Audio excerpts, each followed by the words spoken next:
하나님 말씀 같이 보겠습니다. 마가복음 14장 1절부터 9절까지 우리 같이 한 목소리로 읽습니다.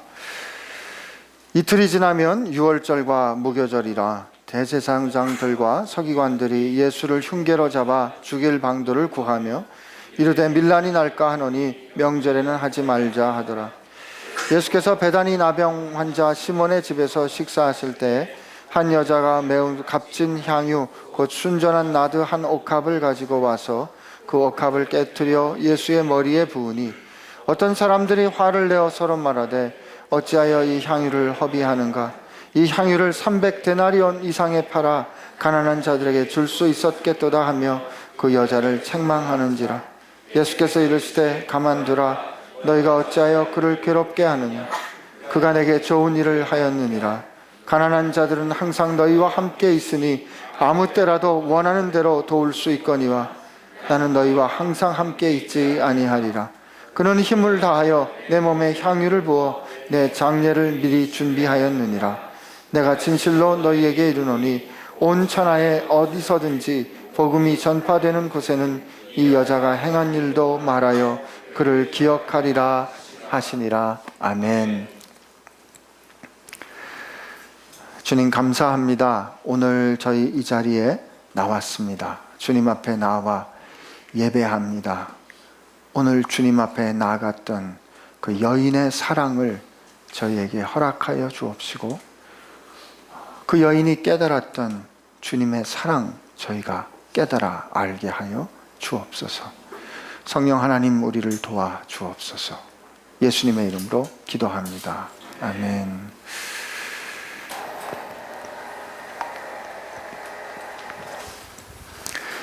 말씀을 잘 이해하기 위해서는 그 말씀이 어떤 상황에 있는지를 보는 게 필요하지요.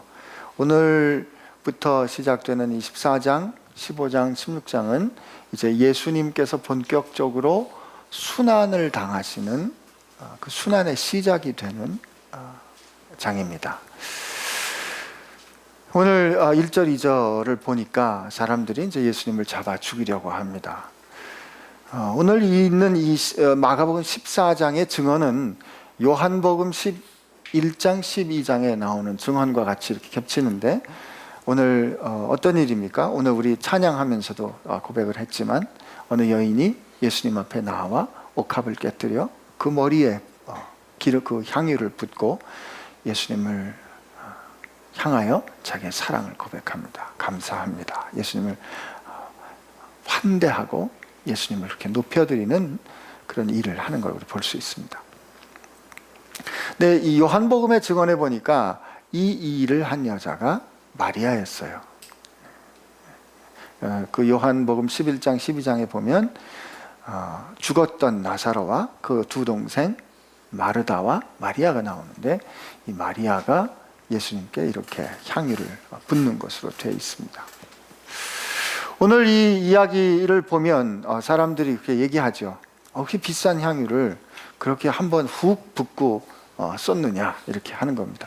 맞습니다. 비쌉니다. 이게 얼마짜리라고 봤더니 순전한 나드 향유라 그랬는데 그때 이 순전한 나드 향유는 인도에서 왔다 그래요. 이게 이렇게 알라바스터 이 설화 섞고 이 병 안에 들어있는데 이게 300데나리온이라 그러면 보통 한 사람의 1년 동안의 임금에 해당하는 돈이니까 굉장히 큰 돈입니다. 연봉이 갖가지겠지만 적어도 몇 천만 원 이상이 되는 값을 가진 거죠. 이런 향유는 보통은 잘 쓰지 않는다 그래요. 집안에서 쭉 대대로 전해지는 집안의 소중한 보물 같은 거고 정 필요할 때, 아주 필요할 때 그것을 팔아서 그 소용에 맞게 사용한다고 합니다. 그런데 그거를 깨뜨려서 예수님 머리에 혹은 요한복음에 보니까 예수님 팔에 붓습니다.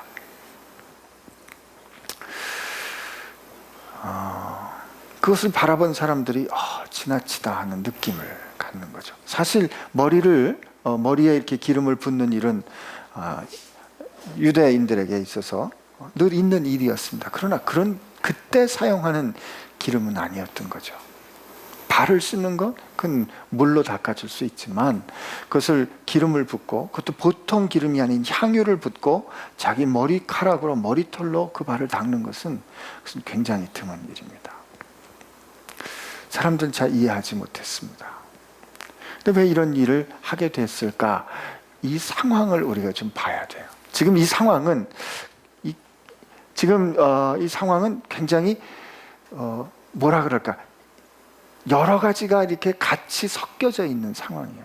예수님께서 지금 성전이 무너질 거라고 증언을 하시고, 예수님께서 순환의 예고를 계속 해가시는 가운데 지금 예수님이 이제 이 안으로, 이제 그 예루살렘 성 안으로 들어가시는 순환이 이제 비로소 시작이 되는 그 장면이잖아요.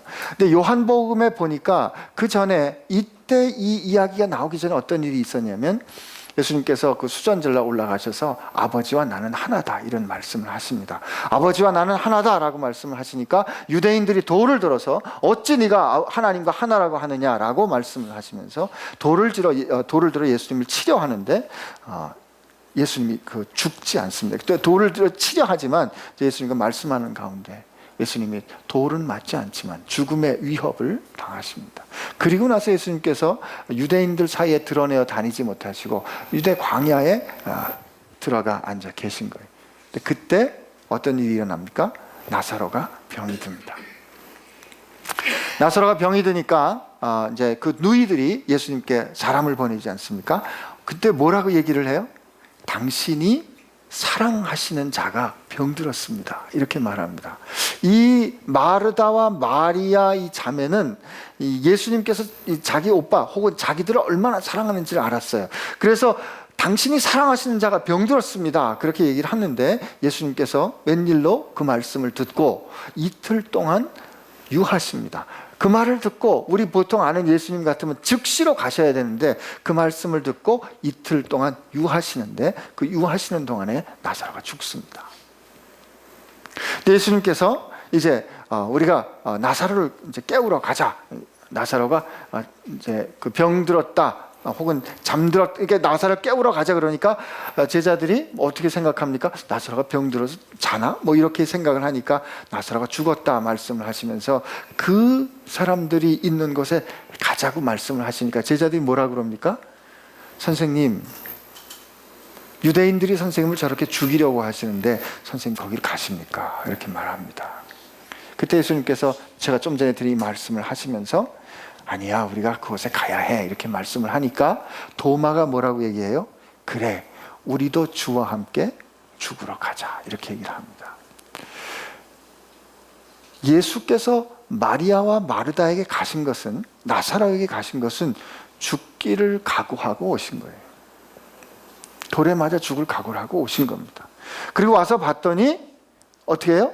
나사로가 죽어 있었죠. 그리고 마르다가 먼저 예수님을 맞습니다.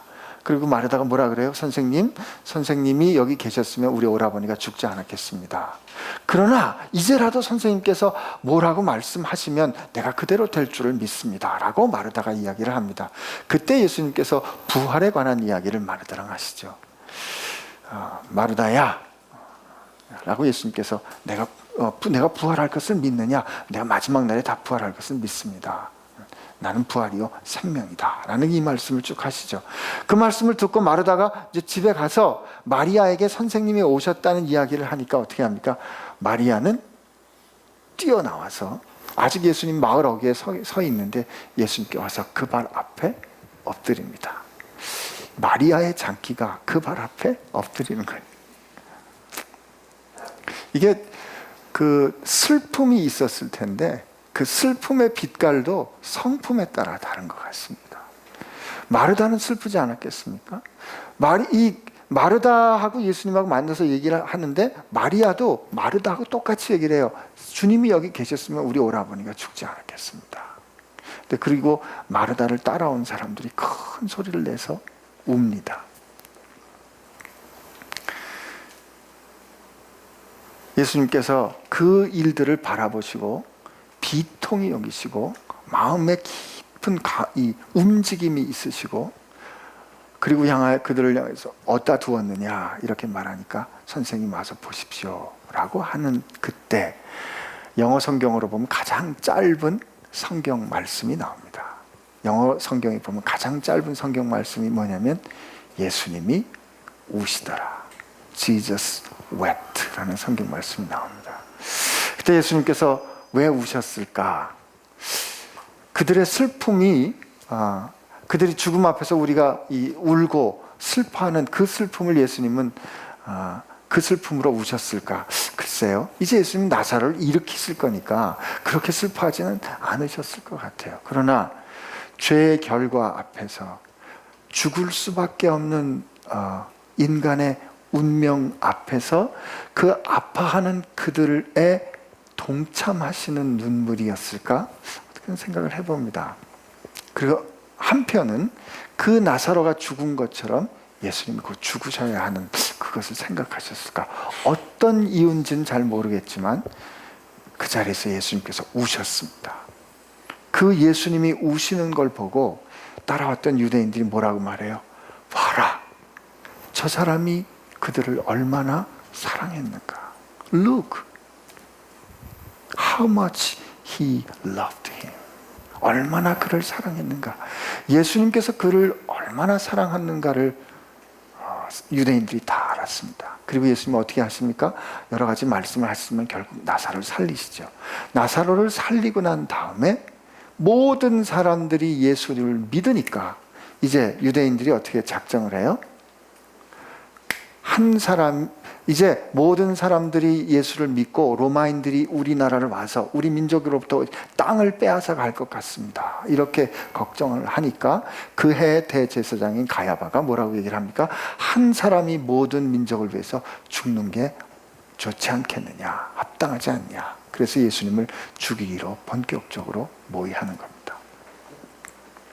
그래서 예수님께서 다시 에브라임 광야로 가셨다가 이제 예루살렘 가까이 있는 베다니로 다시 들어가서 늘 머무시던 그들의 집에 가신 거죠. 마리아는 알았습니다. 뭘 알았어요? 저분이 우리 때문에, 우리를 사랑하시기 때문에 죽음을 각오하신 것을 알았습니다.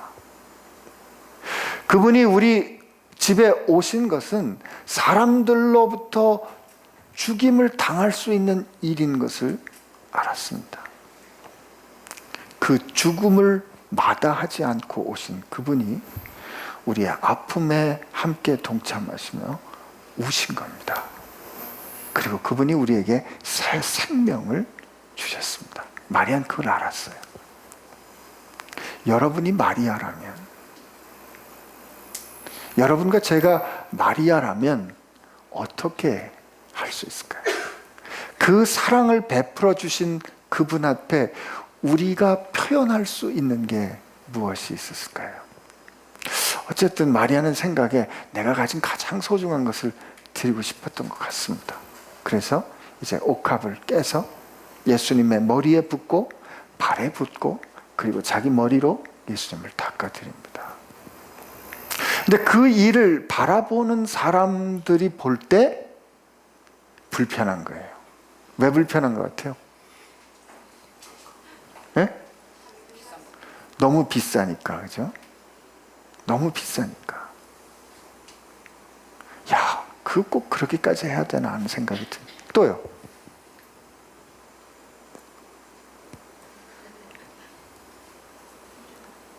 네? 마리아가 일을 안 했어요? 그때도 보니까 마르다는 음식을 준비하고 이 나사로는 그들 중에 예수님과 앉아있고 마리아는 그 발치에 앉았다가 그 일을 하더라고요. 그래서 불편했어요? 향유 얘기는 그게 아니잖아요. 우리 향유 얘기 불편한 거 한번 읽어볼까요? 성경 말씀에 뭐라고 되어 있는지 한번 읽어봅시다. 4절 5절입니다. 한번 읽어봅시다. 시작. 어떤 사람들이 화를 내어 서로 말하되 어찌하여 이 향유를 허비하는가? 이 향유를 300데나리온 이상에 팔아 가난한 자들에게 줄 수 있었겠다 하며 이 여자를 책망하는지라. 여기 보니까 주 관심이 뭐죠? 비싸다는 거죠. 꼭 그렇게까지 해야 돼 하는 겁니다. 소리가 왜 계속 이상할까요? 그죠? 소리를 못 지르겠어요. 꼭 그렇게까지 해야 돼 하는 생각이 드는 겁니다. 알았어. 예수님 사랑하는 거 알겠어. 그래, 네가 예수님께 고마워하는 거 알겠어. 그래도 그건 지나치지. 그래, 뭐 저 머리에 좋은 기름 가져다가 예수님 그렇게 씻겨드릴 수 있지. 그러나 그건 지나쳐. 뭐 꼭 그렇게까지 할 필요 있어? 아니, 그리고 생각해봐. 그거는 한번 이렇게 기름 부어서 없어지고 마는 건데, 아니 저 가난한 사람들한테 그걸 그렇게 하지 말고 팔아서 그 많은 돈으로 가난한 사람들을 섬겼으면 그 하나님께서 얼마나 기뻐하는 일이겠어. 하나님께서 기뻐하시는 그 음식과 가난한 사람들 돌보는 일을 한다면 그 얼마나 좋은 일이야. 그걸 그렇게 저분한테 허비해야 되겠어 하는 생각이 있는 겁니다. 그리고 그렇게 대책 없이 너 그렇게 소중한 거, 그렇게 귀중한 거, 너희 집안의 보물 그렇게 낭비하고 난 다음에 그러면 그 다음엔 어떻게 하려고 그래? 그렇게 대책이 없어. 뭐야 도대체? 이게 대책이었군요. 이런 생각이 드니까 그런 말 한 거 아니겠어요? 그죠? 그 마음 가운데는 그런 거 아닐까요? 그래, 예수님께 네가 감사한 건 알겠는데 300데나리온 그 1년치 그걸 다 쓸 만큼 정도는 아닌 거 아닐까 하는 생각이 드는 거죠. 여러분과 저는 어떻습니까? 여러분과 저는 어떤가 하는 거죠. 근데 거꾸로 한번 물어봅니다. 그날 그 자리에 마리아가 있었고요. 그날 그 자리에 그것을 바라본 다른 제자들이 있었습니다. 이들은 남들이 아니었어요. 요한복음에 보면 가룟 유다가 그렇게 말합니다. 물론 가룟 유다가 그렇게 말한 이유에는 그 전대를 갖고 있기 때문에 다른 욕심이 있기 때문이라고 말하긴 하지만, 안타까운 건 뭐냐면 이 가룟 유다도 예수님과 함께 예수를 쫓아다녔던 사람이라는 거죠. 그 가운데. 근데 마리아는 뭘 보았을까요? 마리아는 뭘 봤기 때문에 그가 예수님께 그렇게 드렸던가 하는 겁니다. 근데 저 여러분께 질문해 봅니다. 여러분과 저는 도대체 얼마나 가치가 있길래 하나님께서 자기의 가장 소중하신 아들의 생명을 다 깨뜨려 오늘 우리에게 주실 그런 일을 할 수 있으셨습니까? 그 요한복음을 읽어보면 향유를 깨뜨려 예수께 부었더니 그 향내가 온 집안에 가득했다 그랬거든요. 하나님이 우리를 사랑하셔서 그 아들이 죽으신 그 사건의 소식은 이 온 우주에 가득 차 있는데, 하나님께서 우리를 사랑하셔서 그 아들의 생명을 깨뜨려 완전히 다 주신 그 사랑을 우리가 받았다면 말이죠. 그 사랑을 여러분과 제가 알았다면 오늘 마리아가 주님 앞에 드렸던 그 헌신을 향해서, 마리아가 주님 앞에 드렸던 그 드림을 향해서 우리가 그런 생각이 들었을까 하는 겁니다. 지혜로운 말 같았지만 이들은 어리석었던 것이고, 그들이 마리아가 드렸던 그 헌신의 가치를 몰랐던 이유는 마리아의 마음을 몰라서가 아니라 예수님의 사랑이 무엇인지 그들이 알지 못했기 때문이 아닐까 생각합니다. 마리아는 그 뒤로 예수님께 생각지 못했던 말을 듣습니다. 뭐라고요? 그만두어라. 그냥 놔둬. 저 마리아가 하는 일 그냥 놔둬. 지금 내가 곧 죽을 건데 지금 마리아는 죽게 되면 나를 위하여 내 몸에 향유를 붓고 있는 일을 하는 거야. 그래? 너희들 가난한 사람을 돕는다 했지? 그래, 가난한 사람들은 언제나 너희 옆에 있겠지. 그러나 내가 죽고 누군가 나를 위하여 향유를 붓는 일은 한 번밖에 없는 일인데 그 일을 지금 마리아가 한 것이야 라고 말해줍니다. 마리아가 이것을 알았을까요? 예상했을까요? 제 생각엔 아닙니다. 마리아 몰랐을 겁니다. 그러나 그 사랑하는 예수님, 우리를 위하여 목숨을 아끼지 않고 와주셨던 그 예수님, 어떻게 생각하면 돌 맞아 죽을 수도 있는데, 우리 오빠가 죽었으니까 이미 끝났을 수도 있는데, 그럼에도 불구하고 오셨던 그 예수님, 그리고 우리에게 생명을 새롭게 주신 그 예수님이라면 내가 어떻게 표현할 수 있는 가장 소중한 게 무엇일까라고 주님 앞에 드렸겠죠. 아마 그게 그 마리아가 했던 셈법의 최고가 아니었을까 싶습니다. 그런데 주님은 그것을 받아서 뭐라고 말씀하십니까? 지금 내 죽음을 준비하는 헌신이고 복음이 전해지는 곳에는 언제든지 이 여인의 헌신이 기억될 것이라고 말씀하십니다. 여러분, 사랑하는 여러분과 제 인생이 마리아가 주님 앞에 드렸던 그 향유처럼 그렇게 드려져서 주님 말씀에 복음이 전해지는 곳마다 이 사람의 삶이 기억될 것이다 라고 말씀 들을 수만 있다면 얼마나 좋겠어요. 아멘이시죠? 근데 우리가 왜 그걸 못할까요? 왜 그렇게 못할까요? 제 생각엔 우리가 주님의 사랑을 아직 잘 모르기 때문이 아닐까 싶습니다. 우리가 오늘 먼저 기도했으면 좋겠어요. 지금 이 시간 다 같이 기도했으면 좋겠어요. 하나님 앞에 기도하는데, 하나님, 내가 하나님의 사랑을 바로 알기를 원합니다. 나를 향해 부어주신 그 하나님의 사랑을 내가 바로 알 수 있다면 내 인생에 하나님을 위해서 제가 뭘 아낄 필요가 있겠어요? 하나님, 내가 아직도 계산이 복잡하고 내 마음 가운데 셈법이 복잡하게 돌아가는 이유는 나를 향하신 하나님의 그 사랑을 내가 아직 깨닫지 못하기 때문입니다. 우리 하나님 앞에 기도할 때 하나님 그 사랑 내가 마리아처럼 알게 해주시기를 바랍니다. 하나님이 나를 사랑하지 않으신 것이 아니라 내가 그 사랑을 아직 깨닫지 못하고 있습니다. 우리 하나님 앞에 그렇게 기도했으면 좋겠습니다. 같이 기도합시다. 하나님, 오늘 마리아와 같은 그 사랑을 깨닫게 해주시기를 원합니다. 하나님, 우리 눈을 열어 주옵소서. 주님께서 주님께서 우리를 위하여 행하신 그 일을 하나님, 우리가 잊고 삽니다. 기억하지 못하고 삽니다. 우리를 위하여 하나님께서 허락하여 주신 그 사랑이 무엇인지 깨닫지 못하고 살기에, 알지 못하고 살기에 인생을 향한 열정도 없고 주님을 향한 헌신도 없고 주님 앞에 내 자신을 내어드리는 기쁨도 없는 것 아닌가 생각합니다. 주님, 딱딱하게 굳은 이 마음, 감기워진 눈, 다치워진 귀, 주님 열어주옵소서. 띄워주옵소서. 내 마음 깨뜨려 주옵시고 주님 앞에 그렇게 우리 사랑, 주리를 향하신 주님의 사랑 하나님 알게 하여 주옵소서.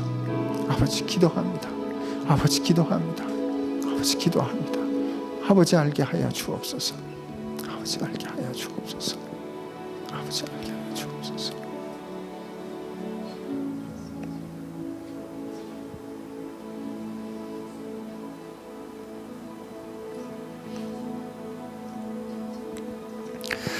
주님은 우리에게 당신의 생명을 주셨습니다.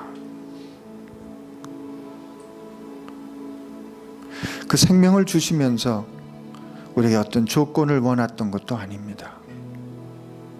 우리가 주님을 알기 전에, 우리가 주님을 사랑하기 전에 주님은 우리를 먼저 사랑하셔서 우리를 향하여 당신의 생명을 주셨습니다. 그 사랑을 우리가 받았는데 얼마나 큰 사랑 받았는지 우리가 모르고 지내는 것, 이것이 우리의 슬픔이고 이것이 우리의 아픔이고 이것이 우리 가운데 비극이고 이것이 우리 가운데 목마름이라 생각합니다.